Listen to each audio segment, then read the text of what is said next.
One day, a senior monk Tanzan and a junior monk Ekido were traveling together. At one point, they came to a river with a strong current. As the monks were preparing to cross the river, they saw a very young and beautiful woman also attempting to cross.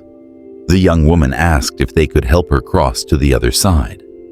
The two monks glanced at one another because they had taken vows not to touch a woman. Then, without a word, the older monk Tanzan picked up the woman, carried her across the river, placed her gently on the other side, and carried on his journey. The younger monk Ekido couldn't believe what had just happened.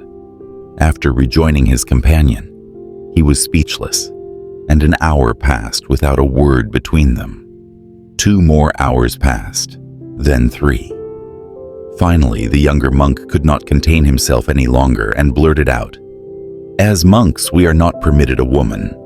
How could you then carry that woman on your shoulders?" The older monk Tanzan looked at him and replied, "Monk Ekido, I set her down on the other side of the river. Why are you still carrying her?"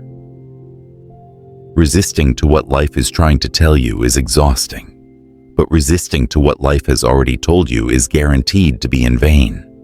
What's done is done. If you feel guilty, it was a mistake you can fix. If you feel ashamed, it was a mistake you shouldn't repeat. But regret? That's just dragging a past event into the present. It's a toxic attempt to twist reality, and it always backfires. Lesson of the story. The story implies that sometimes letting go is important.